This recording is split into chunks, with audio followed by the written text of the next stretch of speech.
Hi, I'm Erin Welsh. And I'm Erin Allman-Updike. And this podcast will kill you. Welcome to yeast infections. And I mean, yeast infections. It's broader.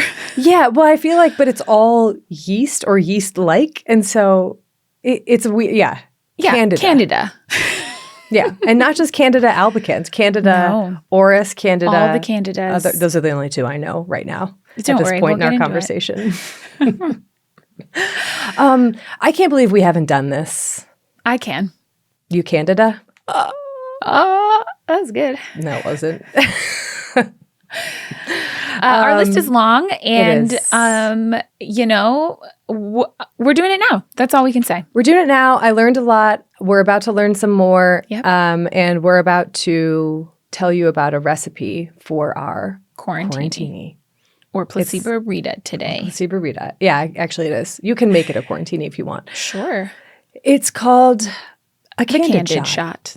Yeah. The candid shot or just a candid shot? Well, the only reason I was thinking a candid shot is because Candida, and then what happens to that A, we just move it over. But the candid shot also works. Look at you and your grammar. I like it. A candid shot. Thank you.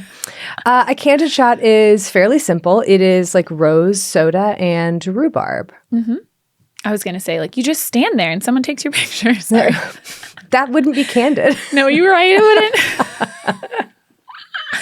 Anyways, you can find the full, very complicated recipe for that placebo-rita. And if you want to add alcohol, a quarantini, on our website, thispodcastwillkillyou.com, and our socials. Are you following us on socials? Erin's making videos of these drinks. Poor videos, yeah. Not very good, but they exist. We're trying. So we're trying new things. Instagram, TikTok, Facebook, website. Thispodcastwillkillyou.com. Check it out. Transcripts, links to merch, links to bookshop.org affiliate account, links to Goodreads list, links to music by Bloodmobile, the sources for each and every one of our episodes. There's also embedded YouTube videos there. So if you check out our you've been doing that? I've been doing Erin, that. Yeah. Look at you. Yeah. Sometimes I'm a little bit late because I have to wait for the day that they publish. It doesn't matter. They're there. And some other things, a contact us form. Mm-hmm. Thank you, everyone who has submitted your story for our firsthand account using our firsthand account form. Just know it could be years before we contact you, but we read them all. But we do read them all. Yeah. I think great. That's it. That's it. You did a great job. Thank you. Do you want to hear about the biology of Candida? Of course I do. Let's take a break and get into it. Let me take you back to when I was a weird, nerdy 14-year-old. I'd recently started menstruating and was incredibly self-conscious about managing my periods at school. The popular girls would congregate in the school bathroom, so they'd hear the unzipping of my bag and the crinkle as I unwrapped sanitary products from their packaging. I was terrified about what gossip would be spread around school if people found out that I was on my period. I made the decision to avoid changing my sanitary products at school. This created a lovely, warm, moist environment for yeast, so it's no surprise that I got a yeast infection, or thrush. If you have not had the pleasure, it's like an infected horsefly bite. It's an incessant itch that is constantly screaming for attention. I couldn't sleep, it hurt to pee, I couldn't concentrate on anything except for the pain of the itch. This, coupled with being a teenager, with hormones coursing through my body, the shame and self-loathing of my poor decision made this a really distressing time. To add to my humiliation, I had to tell my GP about my symptoms, but I lacked the polite vernacular to do so. I eventually stammered that I had an itch at the front of my bum, and the GP took pity on me, and my mum was able to take over the consultation. I was asked no further questions, and no invasive tests were performed. I was given a prescription for Canesten, and this was the first time I had ever used a pessary and had no idea whether I was inserting it correctly. However, I recovered and became scrupulous about my vaginal health and changed my sanitary products at least every 4 hours as recommended. Fast forward around 10 years, I'm in a sexual relationship and I get the itch. I assume it's thrush and get Canesten over the counter at the pharmacy and then carry on with my day. The thrush clears up for a while, but then it comes back. So I call the GP and they tell me to go to the sexual health clinic. To do this, I have to take annual leave to travel there in the opening hours. Even then, they only accommodated walk-ins, so I may not have been seen. If these barriers are not enough, I was also extremely embarrassed with the whole idea of going to a sexual health clinic. Eventually, I saw a GP who gave me a swab and confirmed I did have recurrent thrush. My partner at the time laughed and told me that thrush was no big deal, which is probably because he couldn't catch it. Because my thrush was recurrent, the GP gave me a blood test for diabetes, which came back negative. There was no obvious cause, so I fell through the cracks a little bit. The GP had never asked about my environment. If they had, we probably would have figured out the cause pretty quickly. In the office, my desk was positioned directly underneath the aircon, and I really feel the cold, so the office administrator had very kindly given me a little heater to put underneath my desk. I like to have it snuggled between my knees, which created a really lovely warm environment for myself and also for the yeast. At the time, I didn't put two and two together. I just carried on in discomfort for the next few months, with the added expense of Caniston on my regular shopping list. There were other knock-on effects. My sleep suffered, my relationship suffered. My partner at the time really struggled with the reduction of intimacy. So on the nights when saying no wasn't worth the drama, I would spread my legs, close my eyes, and think of England, as the saying goes. For those who haven't had the pleasure, it feels like having sandpaper shoved inside that horsefly bite I described earlier. Several years later, I'm happily single. I work from home and can control my environment, and I am thrush-free. I found thrush to be extremely isolating, and I hope that if anyone can relate to my story, that they find comfort that they are not alone. Thank you very much for listening. So the star of today's show is a fungus. And as we've learned in previous fungal episodes, fungi tend to be a little bit complicated. They do. Yeah. They really do. And in the case of Candida, often people cite it as a yeast, right? We think yeast infection. And a yeast is a single-celled fungus, right? Like the kind of yeast that you use for bread.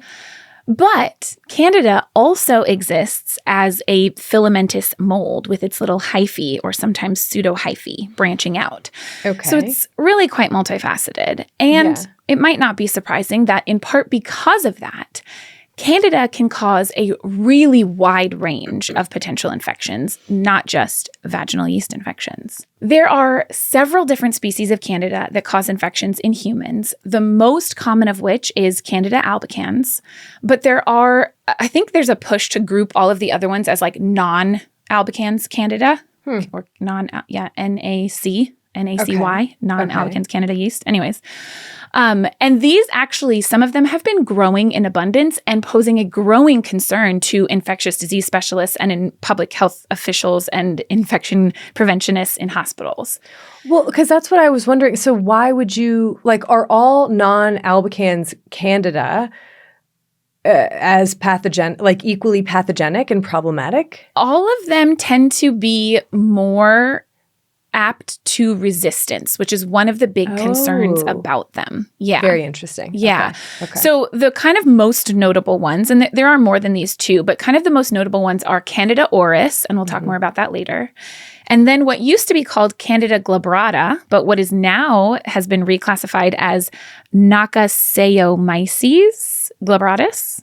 Okay. And I think that's also part of why they're saying call everything non-albicans, because it's like they've been renaming some things, which is important, but also gets confusing. Yeah. And then also Candida parapsilosis. So that's the other one. Sure. And all of three of these do tend to have more resistance to antifungals than Candida albicans. And so we'll talk a little bit more about them a little bit, and you can ask questions and I might not have the answers. But for most of this episode, especially for the like pathogenicity part of things, I'm going to focus on Candida albicans.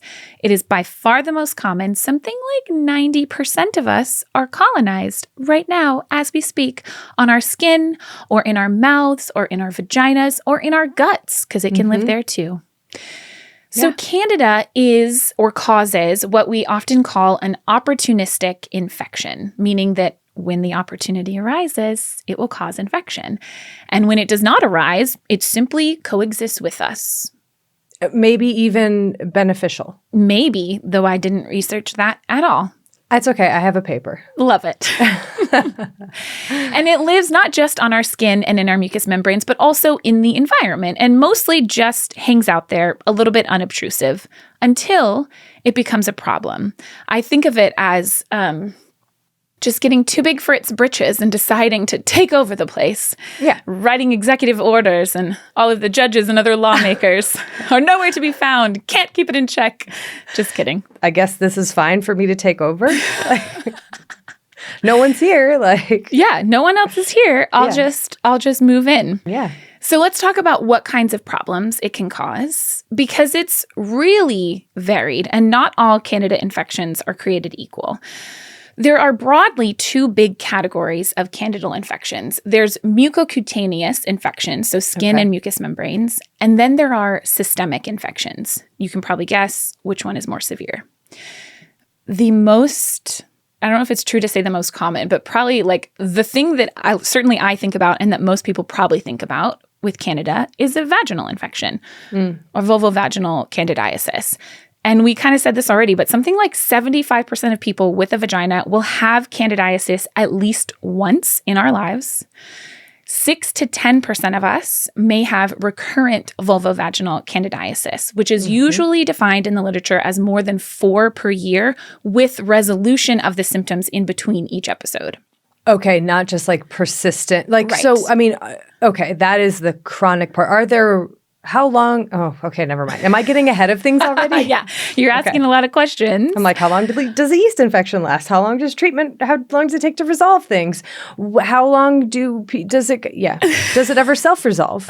Yeah, certainly can. Certainly can self-resolve. How long it lasts just totally depends on the person and their immune system and what kind of treatment they get if they get treatment. Treatment depends on the situation. It can be topical, so sometimes we use like vaginal suppositories or vaginal creams, or it can be oral. And that's usually a shorter course, unless it's a more resistant strain or you have recurrence or something like that. Then sometimes you need a prolonged course of oral antifungals. Okay, one question. Okay. So for the people who have recurrent yeast infections, what is driving that recurrence? Isn't that a great question? We don't know. We don't know. Okay. Yeah. What I can tell you a little bit about, since I haven't even mentioned it yet, is what the symptoms of a vaginal yeast infection are. Sorry. That's okay. I just got excited. I love it, Erin. Don't ever apologize for your excitement. But again, most of us is probably... For other things, yes. Yeah. Most of us have probably experienced this. We can see inflammation. We see a white, chunky, cheesy kind of cottage cheese discharge, itching, burning, pain. And this is an infection that is very easy for people to dismiss. And by people, I mean the people not experiencing it. But it has a substantial economic and morbidity burden. And we'll talk a little bit more about that later on in this episode. The risk factors for like, why do people get yeast infections and some people don't, or when does someone get a yeast infection? Risk factors can include poorly controlled diabetes. Sometimes we see associations with sexual activity, but it's not considered by any means a sexually transmitted infection because, again, this is like a commensal. Right. We also can see an increase in cases with increased estrogen states, so like during pregnancy and things. But by far, the most common is antibiotic use. Yeah. And that's true for a lot of candidal infections, not just vulvovaginal infections. Right. But it's not just the vagina. Our other mucous membranes can often get infected. So we can see oral or esophageal candidiasis, which at least in the US, we often call thrush. And I think that they call thrush like a variety of candidal infections in other countries too. Yeah. But that is when you get infection of the tongue, the oral mucosa, the gingiva, so your gums, or your throat or esophagus. And you usually will see this kind of off-white, yellowish, it can almost be like almost so dark that it looks kind of brownish or blackish, just depending on like how long it's been there and things. But this plaque that forms in the mouth or in the throat. Yep. Most of the time with these infections, we see them with some type of immunocompromising condition. So something like HIV/AIDS or chronic steroid use, including, yes, inhaled corticosteroids if you're not rinsing your mouth. And that's why you're supposed to rinse your mouth after you use like a inhaler that has steroids. Interesting. Okay. Okay. Or conditions that cause like a reduction in saliva, which is going to help to wash out the yeast that's in your mouth and keep it moving. What reduces saliva? Oh, something like Sjogren's syndrome, which is quite rare. But then there's other things that, I don't know, other specific conditions where people might have less saliva. Or people who wear dentures, I think, too, are at higher risk of oral candidiasis. Okay. But we can also see it on our skin or in our nails. We can get intertrigo, so like in the skin folds, maybe say axilla, groin, diaper rash for babies. You can get it on the penis. We call that balanitis. You can also get it on the nails. So either with like an ingrown nail, so we call that paronychia, or onychomycosis, which is like the nail infection. Is that like on top of your nail or under your nail, or like how does that happen? It's like within the nail itself. Within the nail itself. Yeah. Okay. Yeah. Okay. So, yeah. It's here, it's there, it's everywhere. So given the right set of circumstances, it can absolutely flourish. And sometimes it can really go too far and cause a systemic or invasive infection inside of our bodies. The most common and most serious of these invasive candidal infections is called candidemia, which is a bloodstream infection. So yeast growing in our bloodstream.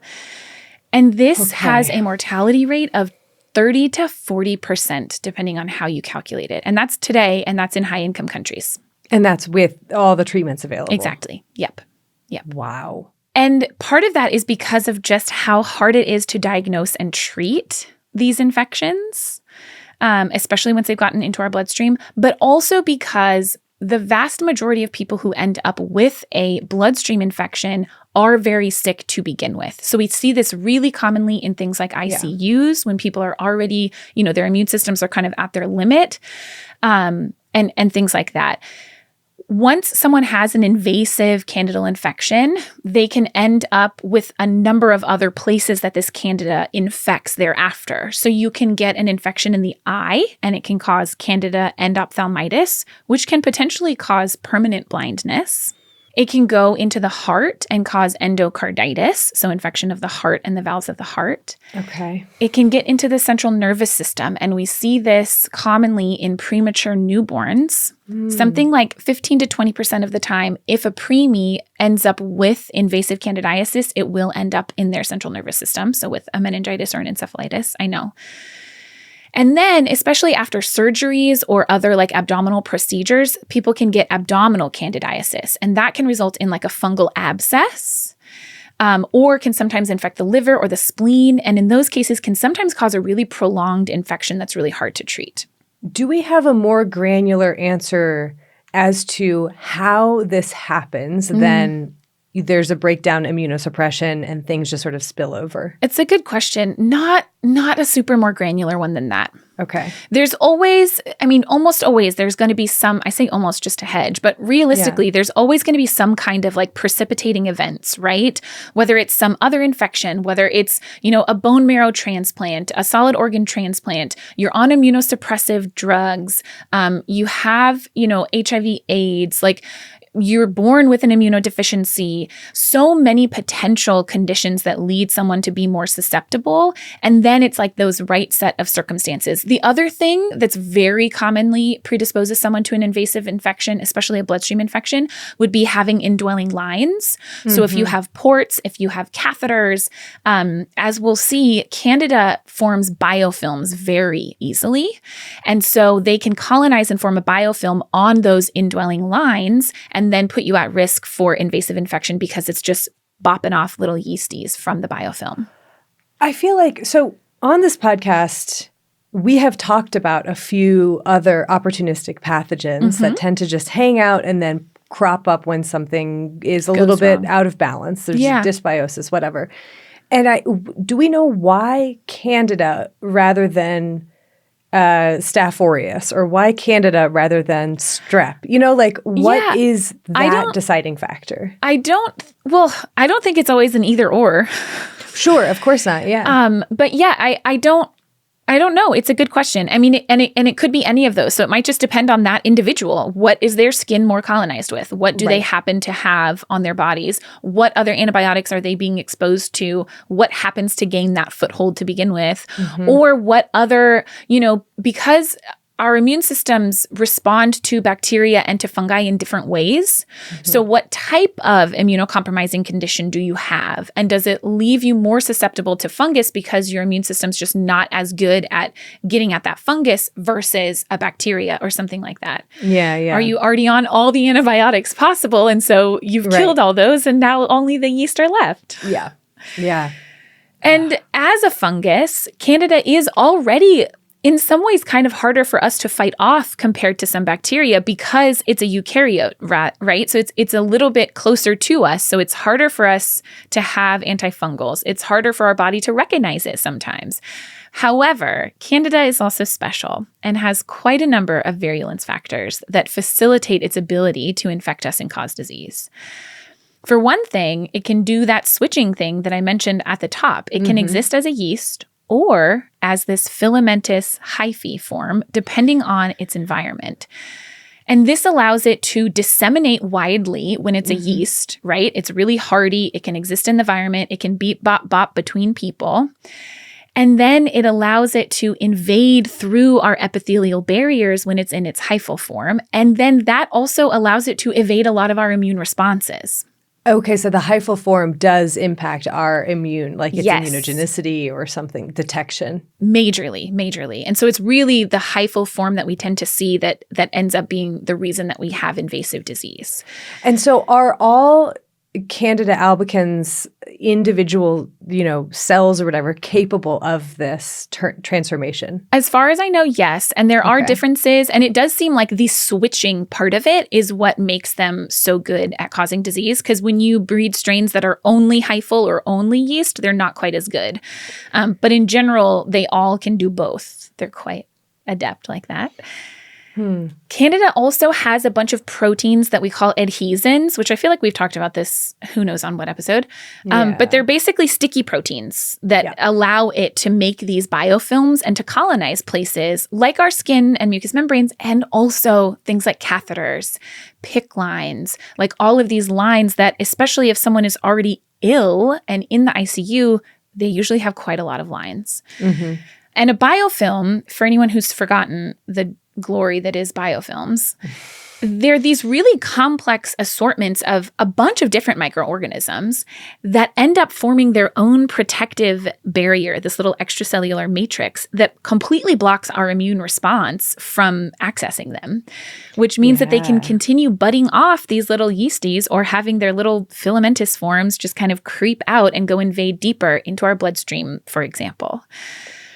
Where did was it Legionnaire's disease where we talked a lot about definitely biofilms? Talked about them. Yeah, in Legionnaire's. But something since then too, because that was a long time ago, but I can't remember. Yeah. Can't remember what it was. Someone else? Do you remember? Probably have a better memory than us. But lastly, they also have a bunch of enzymes that they can secrete, this fungus, to help break down our endothelial cell barriers and damage our cells and hide from our immune system. And what's so fascinating is that part of the way that Candida does this is actually by recognizing some of our metabolic cues. So they're sensing what's going on in their environment, aka in our bodies, and changing the way that they grow, changing the structure of their own cell wall. They are just really, really well adapted to our human bodies. And probably the two biggest challenges when it comes to dealing with candidal infections, especially the severe ones, but even, mucocutaneous infections, which I'm not saying those are not severe, just in comparison to bloodstream infections. It's diagnosis and treatment. And the diagnosis of Candida is really challenging, in part because the gold standard is to grow it in culture. And these grow really slowly. They take a really long time to grow in culture. And our culture methods are imperfect. So if you have, say, a low abundance, you might get negative cultures even though you have plenty of yeast growing in your body. Well, and then how do we, because it's a commensal and it's on, you said over 90% of people, how do we know whether detection of Candida is a problem or like regular growth or overgrowth? Great question. So yeah, you can have false positives and false negatives both directions, right? Depending on exactly what site you took it from, depending on how you took the samples. In general, though, it does not belong in our blood.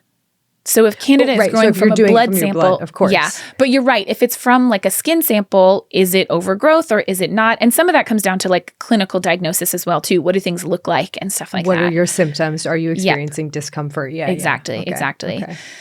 There are PCR methods and things, but they're not always available. And then treatment is hard, in part because of the toxicity of a lot of drugs that we use and because of increasing antifungal resistance. Yeah. Yeah. Yep. That's it. I could talk a little bit more about the details of the treatment, but it's a little bit boring and niche. So, well, maybe there are times when I talk about treatment in the history, and so maybe then we can figure out if you have questions. If there are gaps. Yeah. So tell me, Erin, about the history of this low fungus, won't you? I will. Modern society.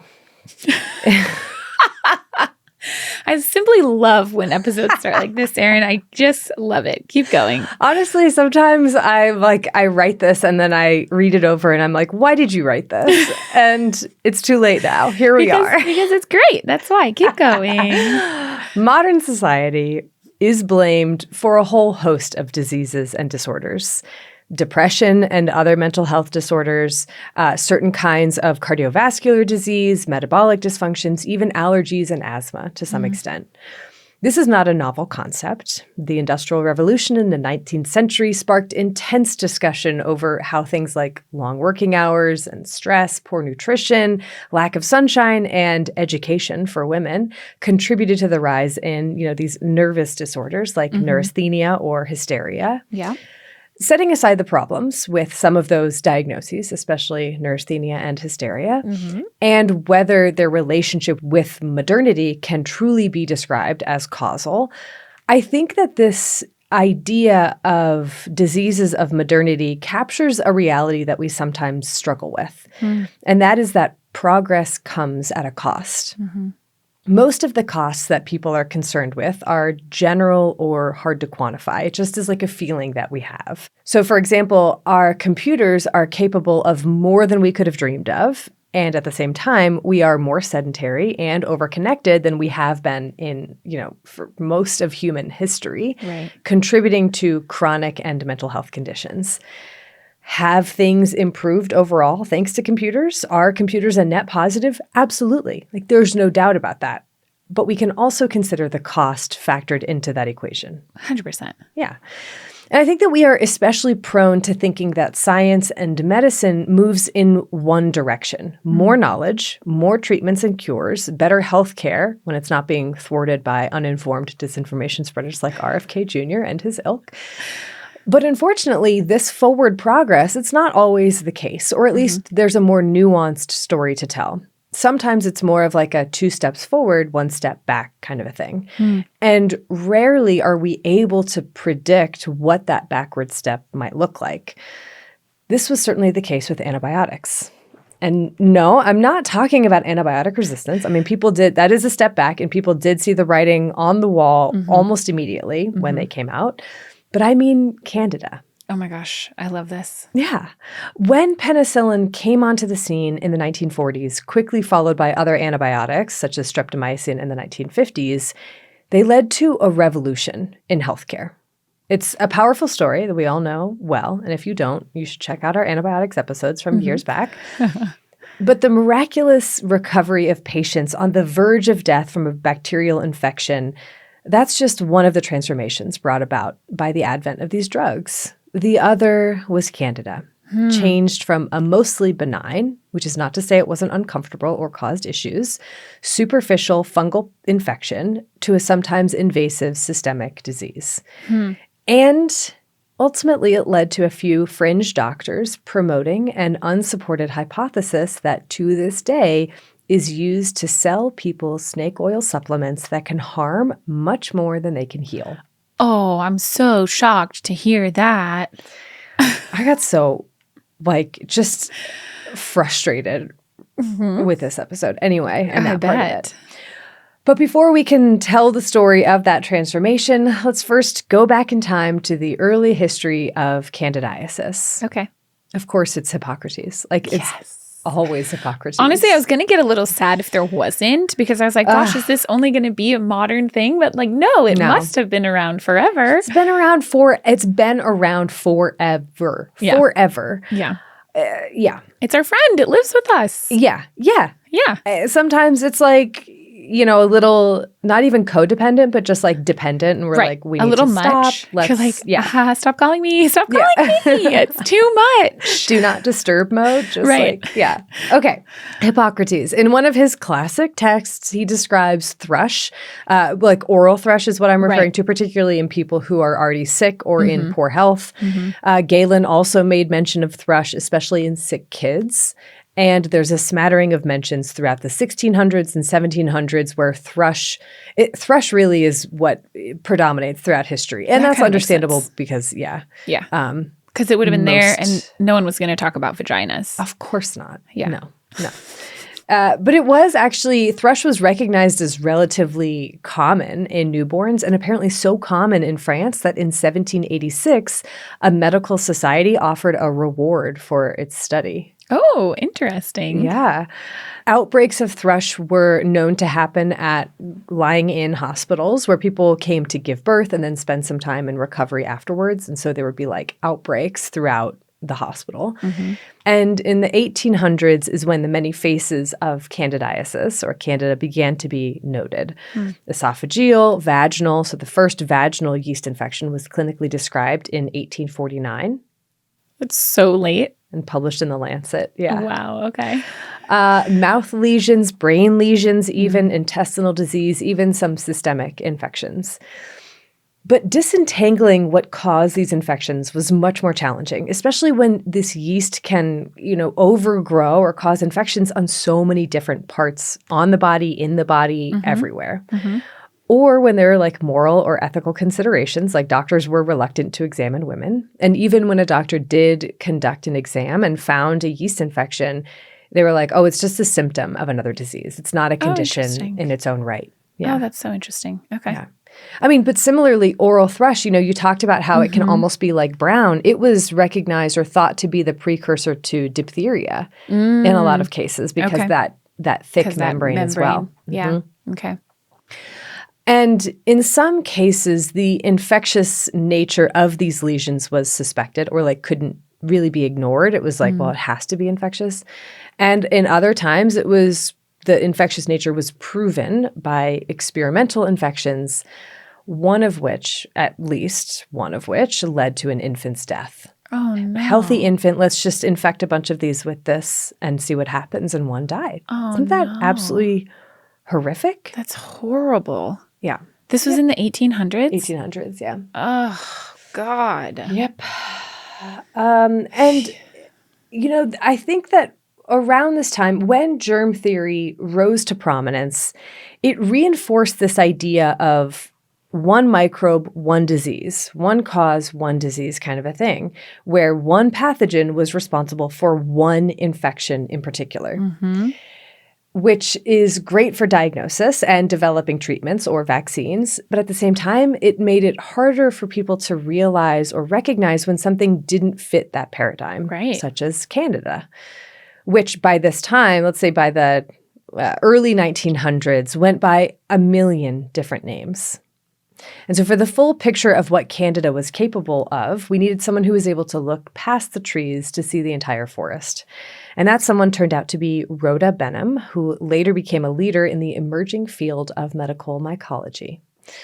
In a 1931 article in the Journal of Infectious Diseases, she put forth the idea that all of these diverse infections, from mouth to vaginal to intestinal, all of these different things, each of which had been attributed to different fungal species with like different names because they were like, oh, we isolated this from the mouth. Oh, this came from the fingernail. Right. It must be this different thing. It actually just came from one species, one organism, which at the time was Manila albicans, later turned into Candida albicans, which also, did you know, means whitening white? Like it's like I did not. White. White. I mean, it does tend to have white cheesiness. Yeah, exactly. Yeah.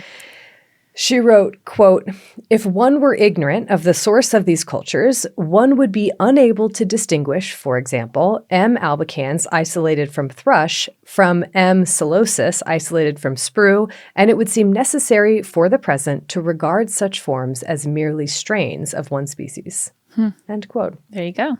She's in other words, like just look at it. They're all the same. It's all the same. Stop calling these things different names. It's the same thing. It's the same thing. It's the same thing. Yeah. Which was a pretty like novel idea, I think, for like the concept that this thing could cause infections in such diverse, basically everywhere in the body. It seemed like it's a new idea.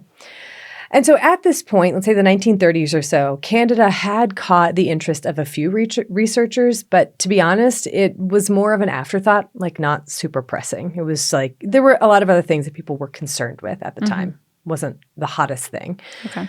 But the birth of the antibiotic era was about to change all that. By the 1950s, antibiotics had saved countless lives around the world. But the excitement that had accompanied the emergence of this new class of drugs was beginning to be tempered by a few unexpected consequences. New antibiotic-resistant strains causing infections that couldn't be treated, allergic reactions, toxic side effects in some of these, and a rise in Candida infections, both superficial and invasive in those receiving antibiotics. And this last observation led the Council on Pharmacy and Chemistry of the American Medical Association to release a statement in June of 1951 that said that bottles of the three leading antibiotics should carry the following warning, quote, patients receiving these drugs may be more susceptible to manilial or other yeast-like organisms, end quote. Wow. Yeah. Way back when. Way back when.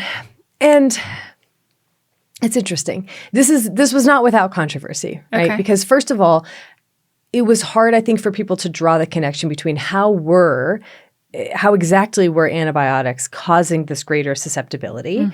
And secondly, since Candida is a commensal of humans, how do you distinguish between what is a harmless or a harmful overgrowth? Right. And thirdly, what are we supposed to do about it? Right.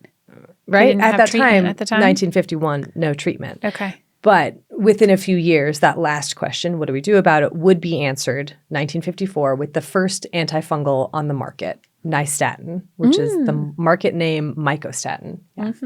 This was developed by Elizabeth Hazen and Rachel Brown a few years before. I think it was like in production, and then by 1954 it was on the market. Okay.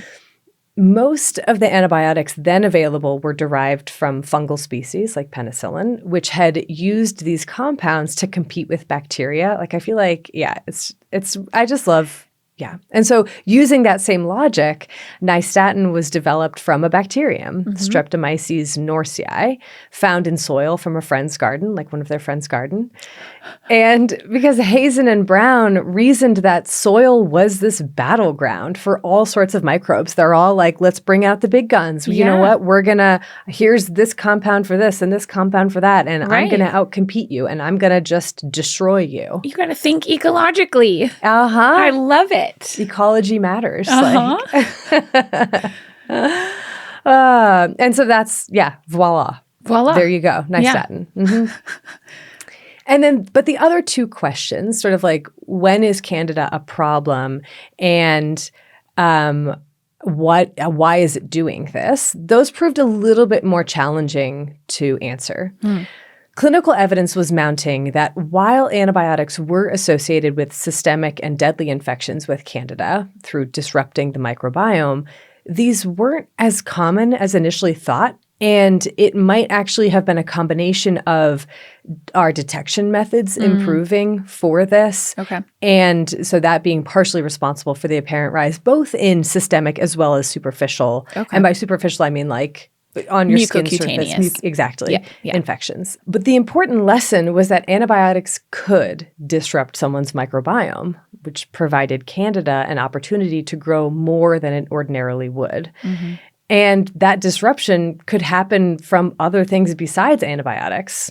Like for most people, any yeast infection would be handled relatively simply through an antifungal like nystatin and then some of the later ones that came onto the scene. But for some, such as those who are immunocompromised, that microbial dysbiosis, regardless of whether it was triggered by antibiotics or not, could result in more invasive and difficult to treat infections. And Candida ended up around this time, let's say the 1970s and 80s, being labeled a quote unquote a disease of the diseased, which is like not maybe the nicest way to put it. It's not the best way to put it. But I think what it does is it conveys that this was an infection of disruption, something that would become even more clear in the 1970s and 80s and these decades with more patients in ICUs, as healthcare and our ability to help people improved overall. We had more people who were, alive in a hospital. Keep people alive even as they got sicker. And that comes with its own set of problems and complications. Mm-hmm. And then things like organ transplant also, people who were on immunosuppressive drugs to prevent rejection. Organ transplant was a very new thing, not just relatively new. And then especially in the 1980s, the rise of the HIV/AIDS pandemic. Mm-hmm.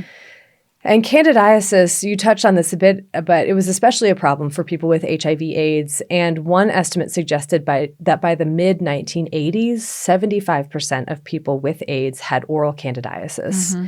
And that, of course, had the potential to become more invasive because their immune systems were so suppressed. Right. And fortunately, by that time, there were newer antifungal drugs that had come on the scene that were usually quite effective in treating these infections. And their development was in part motivated by the spread of this yeast. Mm-hmm. But the increase in awareness that Candida received during this time, it also inspired a different movement. One not entirely grounded in scientific evidence. Okay. In 1982 and 1983, two books came out claiming that Candida was the cause of a host of poorly understood and ill-defined physical and mental health issues. Okay. One book was titled The Missing Diagnosis by Orion Truss, and the other was The Yeast Connection, a Medical Breakthrough by William Crook. Okay. Literally, the Dr. name? Crook. Okay. I can't believe it. I mean, I guess you don't have control over that, but you don't. Yeah, it just was funny to me. Yeah.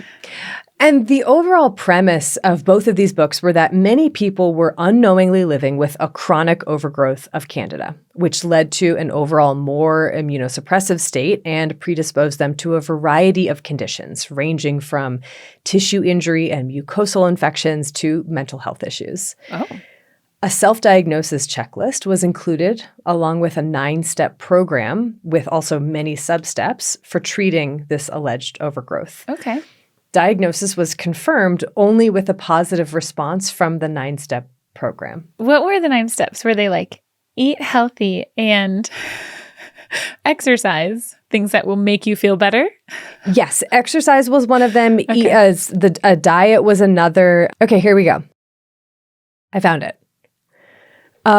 Continuing observation in order that concomitant diseases can be detected, accurately diagnosed, and specifically treated, exercise program, mental health program, avoidance of chemical pollutants. Okay. Maybe there's more information in the book on that. What does that mean? Use of antioxidants. Okay. Use of special laboratory tests, like the ratio of helper cells to suppressor cells, blood vitamin studies, mineral studies in hair, blood, and urine, amino acid studies in urine, essential fatty acid profile. That's step 6, right? Okay. Special dietary program. We'll get into that in a second. Mm-hmm. Including supplements, though, is one on here. Of course. That you can only get from them. Yep. The use of antifungal agents for months. Topically and orally. Mm-hmm. The use of allergenic extracts of Candida albicans for immunotherapy or provocation neutralization. Okay. That's 9. Okay. Yeah. Okay, Erin. So you do all these things at once, so you have no idea what's helping. You do all these things at once. Right. It's not, as far as I can tell, it's not a stepwise thing. Okay, cool. Yeah. Okay, so just to give you a better sense of like the picture of this, I'm going to quote from Truss's missing diagnosis. Okay. Quote, this is just excerpted. There's a lot more where this comes from. Okay. Quote, depression is common, often associated with difficulty in memory, reasoning, and concentration. These symptoms are especially severe in women, who in addition have great difficulty with the explosive irritability, crying, and loss of self-confidence that are so characteristic of abnormal function of the ovarian hormones. Poor end organ response to these sex hormones is confirmed by the common association of acne, impairment or total loss of libido, and the whole range of abnormalities of menstrual bleeding and cramps, as well as a very high incidence of endometriosis in those who have undergone hysterectomy. Many of these patients also start developing multiple intolerances to foods and chemicals, making it increasingly difficult for them to live in a normal environment. Many or all of these intolerances disappear as the yeast problem is brought under control. End quote. What? Yeah. Okay. So yeah, bringing it under control. I went through the 9 steps there. It's a lot of it's that long-term, not just antifungals though, also antibacterials were prescribed, like antibiotics. For what? Yeah. Okay. Okay. Candida extracts, that one for immunotherapy, and the anti-Candida diet. So there's a lot to unpack here. So first, there's the vague and diverse array of symptoms of what was termed candidiasis hypersensitivity syndrome. Okay. And then women being called out in particular because of something about like sex hormones. It was unclear to me from that what the connection was. What any of that meant. Yeah. Right. And why does that have anything to do with Candida? Candida. Okay.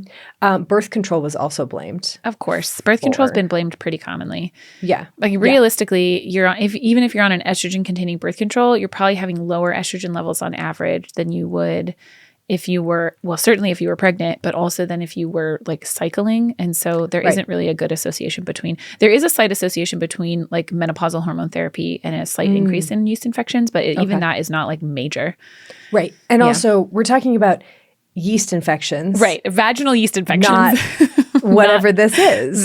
Yeah. And I like the other symptoms are like when I said earlier that like these are really vague in general. It's things like headache and malaise. So things that people do experience probably regularly in association with who knows what, many different things. I mean, it just definitely feels like this is something that's preying on people who haven't found an answer from somewhere else. Literally, that's what I have down here. Yeah, we'll get there. But I want to tell you about the diet too, because like I think that this is still incredibly, incredibly popular. So the diet requires strict adherence and is incredibly limiting. So there's no sugar at all, even fruit. Like you can't have fruit. Oh my God. Okay. No pork, no gluten, no popcorn, coffee, nuts, mushrooms, truffles, no alcohol. Many grains are excluded. But fresh and organic meats and fish, but again, no pork, are allowed. Why no pork? Something about pork. Allegedly, according to this, pork contains some sort of retroviruses that... What? Yeah. Yeah. Like retroviral something. I'm not like I mean, I love bacon, but I know it's terrible for me. But like, it's not causing Candida. It's not. And these books, though, and the idea that they promoted became wildly popular, like selling out book prints or whatever, and leading many people to seek months of systemic and topical antifungals from their doctor.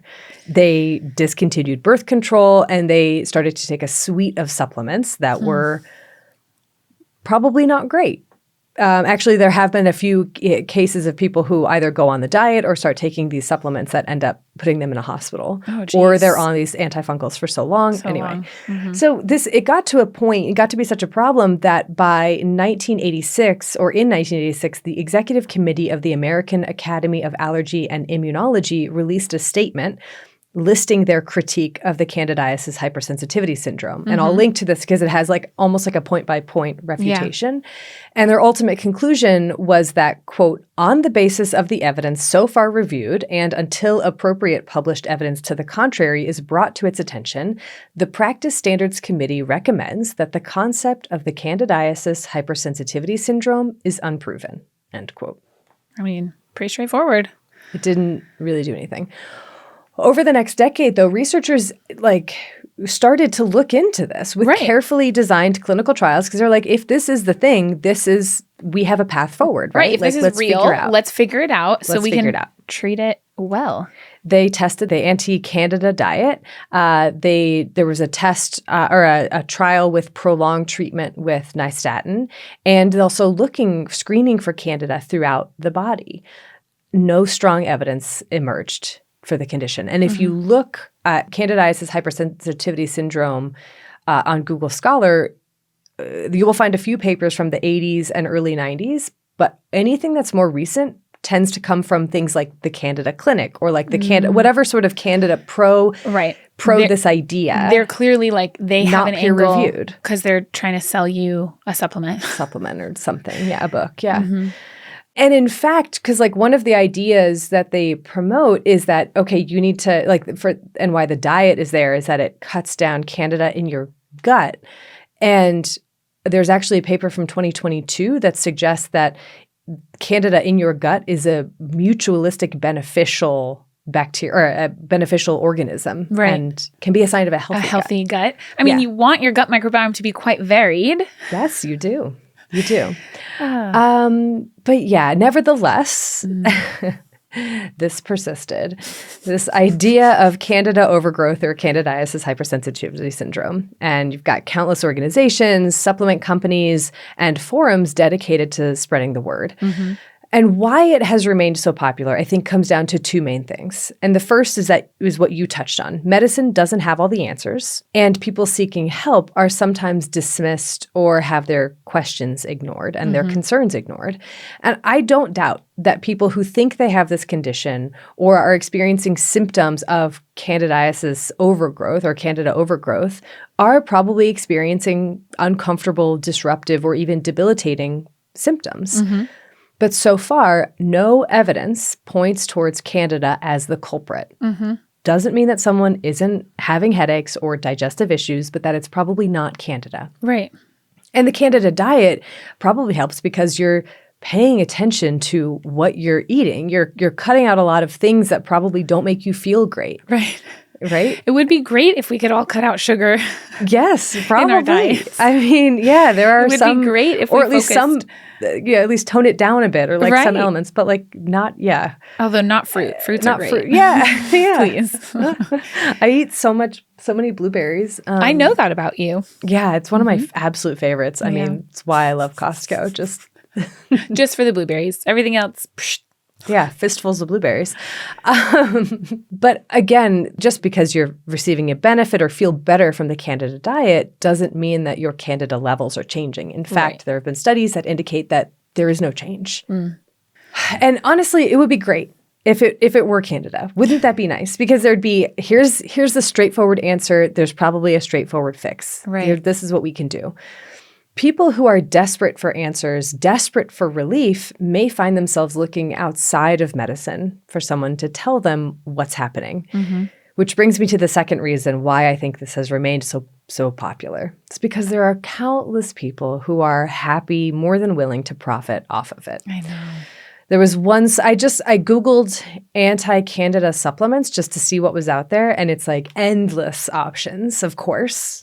And I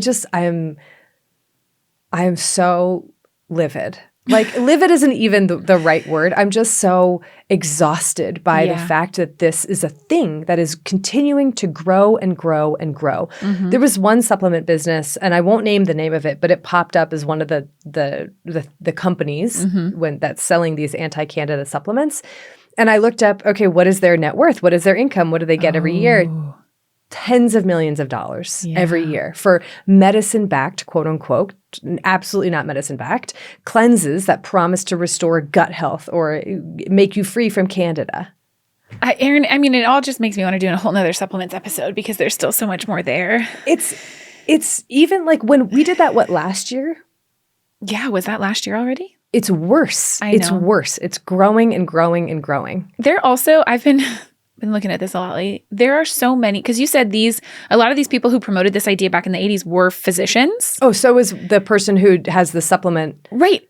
That is what is on the social medias right now, which I won't call out by name. But like almost every very prominent, even physician, influencer or whatever, sells at least one supplement or has advertised for at least one supplement or whatever. And it just makes it like, it makes it so hard because you just can't. And it's not like we said in our supplements episode, it's not like supplements are evil. It's not like they're all bad. It's just that they're completely unregulated and so many of them are profiting off of mis and disinformation. I mean, yeah, in terms of the morality question, I feel like it is pretty immoral to manipulate people and put fear into them to make money, to make yourself richer. 100%. But I just meant like we do use supplements in medicine for things. Yes. But we're painting with a broad brush here, but I think that like when we're talking about someone who's taking a supplement to reduce their Candida levels, absolutely there's garbage. no evidence. There's no evidence. Yes. Yeah. It's predatory. Predatory garbage. So, yes. And then I think the other issue with this, sorry, I didn't really mean to get this like I love it. I got you into it. So keep coming. But there's, I was also looking up, I was just curious because especially yeast infections, I have heard so many different home remedies and you've got people who are like, put a clove of raw garlic cut in half, tie it around a string, just coat it in yogurt, just like shove a bunch of yogurt up your vagina. That'll get rid of it.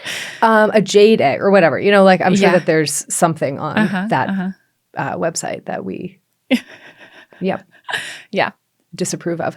But all of these things, like they're misguided and it is...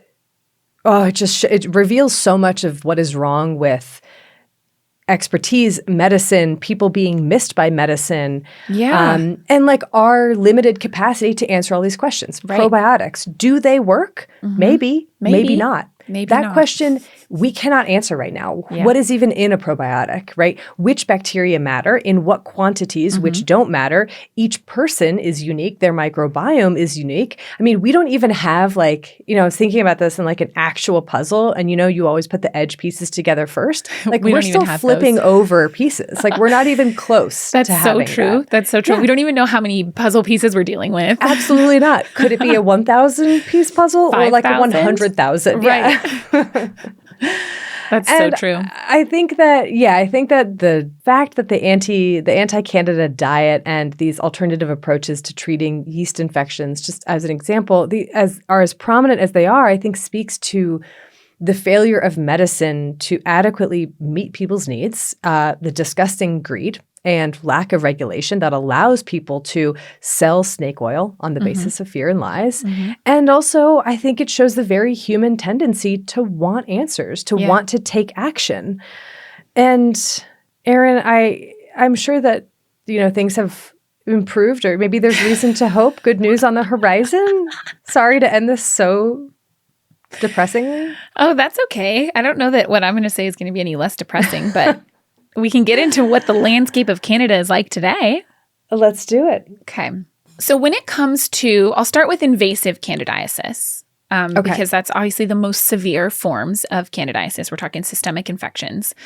A Nature Reviews disease primers from 2024 reported an estimated community-wide incidence rate. So if you're just looking at general population, you might think it's not that bad. It's around 4 cases per 100,000 people in high-income countries. Oh, not that bad. But you would be wrong if you thought of it that way. Because this is not a disorder, systemic invasive candidiasis, that is particularly prevalent amongst the general population. Right. But in hospitalized patients worldwide, we see about 100 cases per 100,000 hospital admissions. And in the ICU, an estimated 5 to 7 cases per 1,000 ICU admissions. In newborn babies, especially premature newborn babies, we see 12 cases of invasive candidiasis per 100,000 births of premature babies in the U.S. Wow. So this is a disorder, a disease that for most people who are listening or walking around, like on your commute to work, if you're hearing this, you might think it's not that common. But if you work in a hospital, if you're unlucky enough to end up sick in the ICU, this is a very serious and seriously common problem. Mm-hmm. And with the rise of other strains of Candida, like Candida auris, which was first found only in 2009. It's a very, very newly identified pathogen. Yeah. This is a species that was first identified in Japan, and since 2009 has been found in more than 30 countries.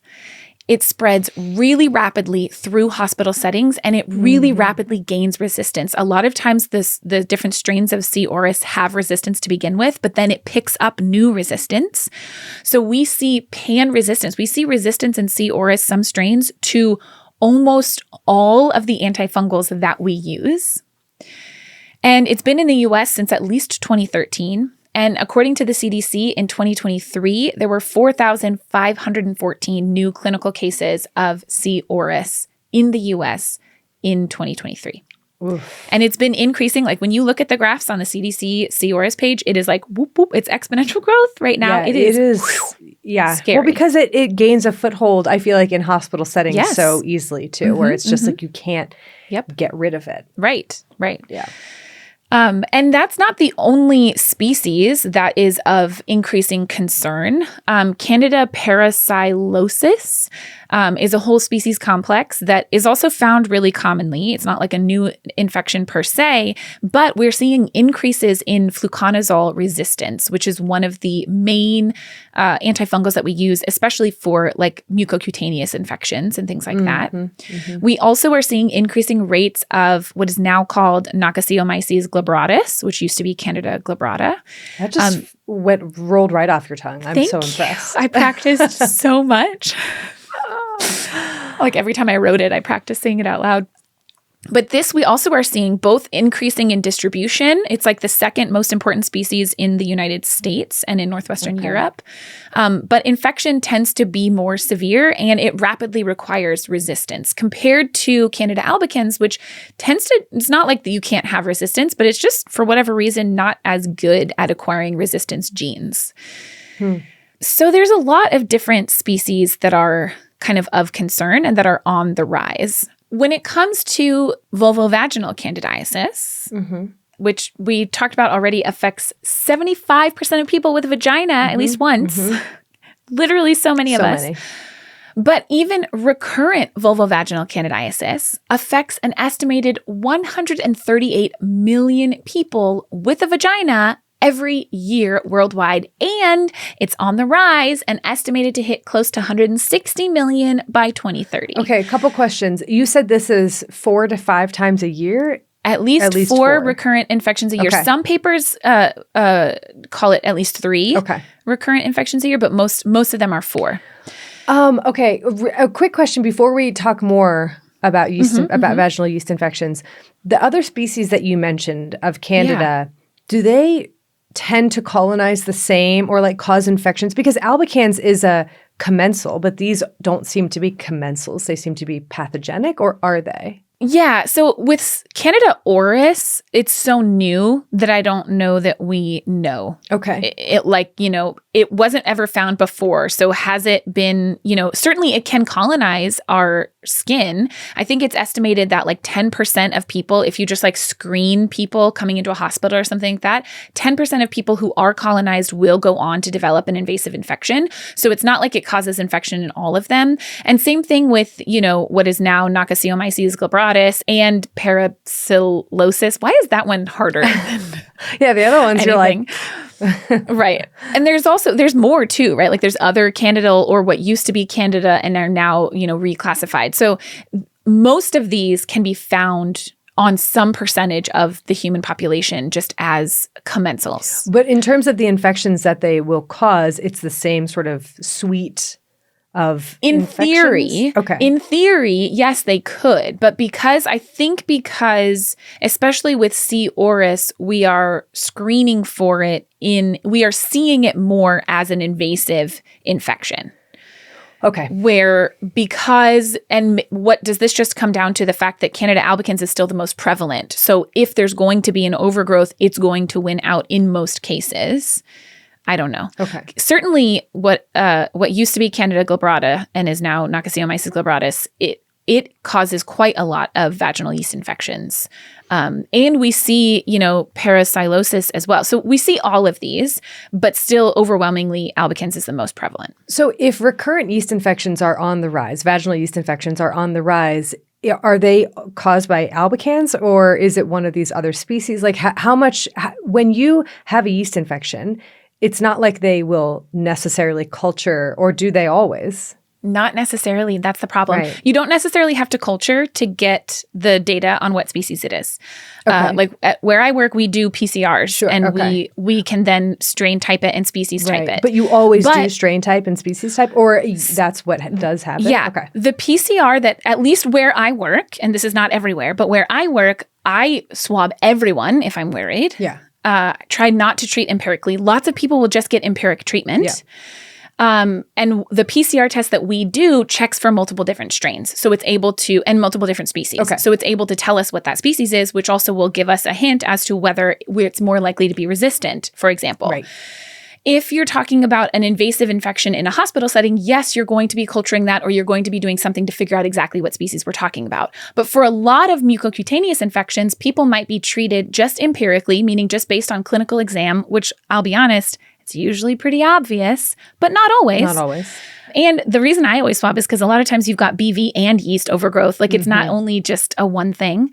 But a lot of people will be treated empirically either because they don't have access to something like PCR, or they can't afford it because it might be, cost prohibitive. Or a lot like what we would do where I worked during residency is put it under a microscope and look at it under the swab. Look at the swab under the microscope, and then you can see the hyphal growth, but I don't know what species that is. And so then you're at least knowing for sure that it's a yeast infection and not a yeast plus other things. Right. But then you don't necessarily know what species it is. So it totally just depends where you are and what the healthcare infrastructure is like. Okay. And so we don't know, to answer your question of, is it just C? It's What's probably mostly still C. albicans albicans on the rise, but it's contributed by all of these other species as well, and by the increasing antifungal resistance that we see. Especially in these other species of Candida, which again are on the rise in a lot of cases. And so that is a very real and very scary aspect of Candida right now, is just the rise in antifungal resistance, especially when it comes to C. auris. Something like 13 to 35% of isolates are found to be resistant to essentially all the antifungals that we have. And we just detected this 16 years ago? Correct. That Good is math. Very scary. I know. There's a lot of need, obviously, for research in better, more accurate and faster diagnostic tools and better treatment options. There are some that are like being fast-tracked and, we're trying. There is actually a new drug approved for, I believe it's approved for recurrent vulvovaginal candidiasis. Okay. That just got approved a couple of years ago. I guess it reduces adverse reactions compared to fluconazole, but it doesn't necessarily help with azole resistance. Another thing that's commonly used for vulvovaginal infections is boric acid. Boric acid, like vaginal suppositories. It's quite effective. It's like a broad spectrum antimicrobial, and it generally is pretty safe and well tolerated, but it's not like approved for use by the FDA. It's also not commonly used in Canada or the EU. So it's actually really hard to get access to. Like you have to go through a compounding pharmacy or you have to make your own suppositories. I don't really understand why. Like, I guess no pharmaceutical company has bothered to try and make a profit off of it. Is that the answer? I don't know. Yeah, maybe it's like in public domain or whatever, like. Right. But I mean, like, why can't you just get a suppository? Right. I don't know. I feel like I remember, and I'm probably going to like completely butcher this recollection because my memory is not good. Give it to me. But last season, I did a book club episode on Vagina Obscura with Rachel Gross. She's amazing. And in her book, she talks about using a vaginal microbiome transplant, kind of like fecal transplants. Yeah. But I don't know if it was to treat recurrent yeast infections or like a really persistent BV. But anyway, I loved that idea. I love all of the ideas that are looking more at our microbiome and our microbial communities and how they interact, because we know that that's such a big driver of these kinds of overgrowth infections, opportunistic infections. Yeah. So I don't know a lot about that, but it's really interesting to look into. And I feel like I was a little bit like down on probiotics, or like that's maybe the impression that I gave. And I'm not. Like, I think there's a lot of potential. I just don't think we're at the stage where we can say this will do this. No, and we're definitely not at the stage of saying put yogurt in your vagina. This is not a medical advice podcast. No.